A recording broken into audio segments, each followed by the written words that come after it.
முதலாவது நினைவு. மூன்றாம் உலகப் போரில் ஏற்பட்ட அழிவின் காரணமாய் உலக நாடுகள் அனைத்தும் தங்களின் அணு ஆயுத செல்வங்களை பிரபஞ்ச வெளிக்கு தூக்கி எறிந்து இத்தோடு 20 ஆண்டுகள் கடந்துவிட்டன என்றாலும் இயற்கையின் சமநிலையை காப்பாற்ற தவறிய மனிதகுலம் வாழத் தகுதியற்றதாக கருதும் ஓர் ரகசிய அமைப்பு கேல், மரபு வழி மூதாதையர்களின் பேரழைப்பு என்ற பெயரில் இயங்குகிறது. ஆசிய பசிபிக் பெருங்கடலின் அடியில் மூழ்கி கிடப்பதாக சொல்லப்படக்கூடிய 2ஆம் உலகப் போரில் பயன்படுத்தப்படாத அணு ஆயுதங்களின் வேட்டையை இவ்வமைப்பு தேடிக்கொண்டிருக்கிறது. அதை கண்டுபிடிப்பதன் மூலம் அந்த ஏவுகணையை செலுத்தி மனித இனத்தை மொத்தமாக அழித்து இயற்கையை ஒரு புது விடியலை நோக்கி திருப்புவதாக கேல் அமைப்பு நம்புகிறது.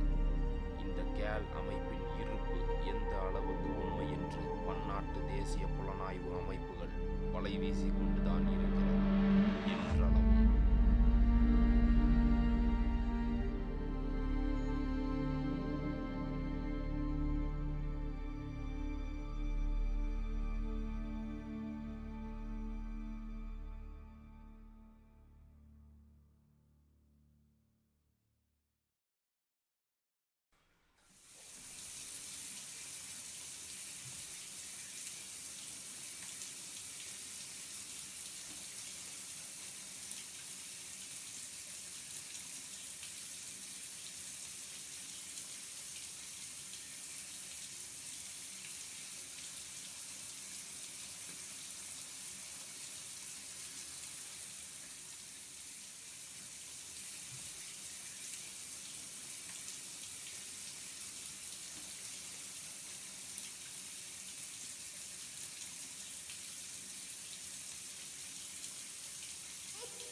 புயலுக்கு பின்னாடி அமைதின்னு சொல்லுவாங்க, ஆனால் யாரும் புயலுக்கு பின்னாடி நிம்மதின்னு சொல்ல மாட்டாங்க.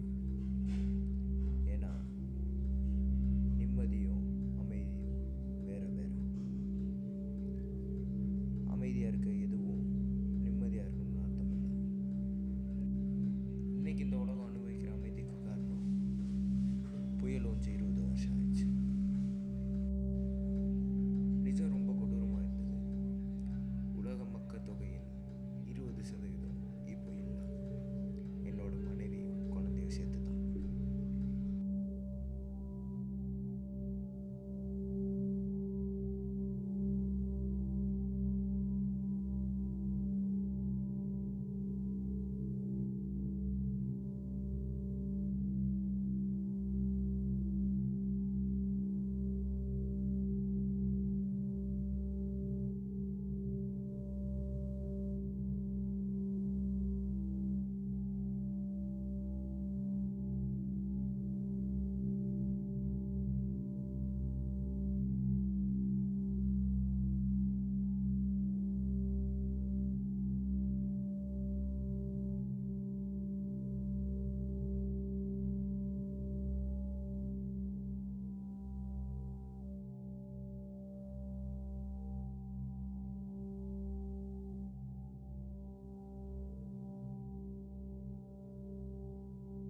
இந்த இயற்கை இருக்கே ரொம்ப மர்மமானது.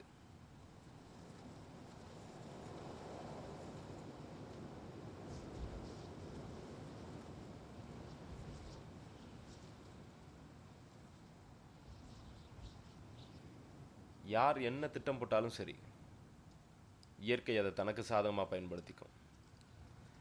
அப்பேற்பட்ட இயற்கைக்கு பிடிக்காத ஒரே ஒரு விஷயம் என்ன தெரியுமா அதுவே? துரோகம். இயற்கை ஒரு தாயா பல பரிணாமங்களில் தன்னோட குழந்தைங்களை இந்த பூமிக்கு கொடுத்துருக்கு. ஒரு செல் பாக்டீரியாவில் தொடங்கி செடி கொடிகளாக படர்ந்து மரமாக வளர்ந்து அந்த மரத்துக்கு மரம் தாவர குரங்குகள் வரைக்கும் தன்னோட தாய்க்கு எந்த பாதிப்பும் வந்ததில்லை. ஆனால் அந்த இயற்கையோட பரிணாமத்தில் கடைசி குழந்தையாக வந்தவன் மனிதன்.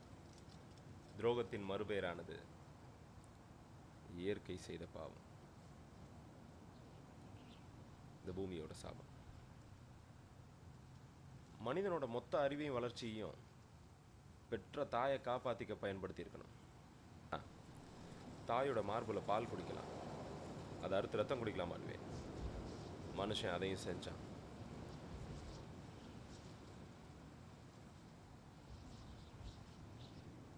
இயற்கை எல்லா உயிர்களுக்கும் சமமாக கொடுத்த வளங்களை எல்லாம் தன் சுயநலத்துக்காக அழிச்சான்.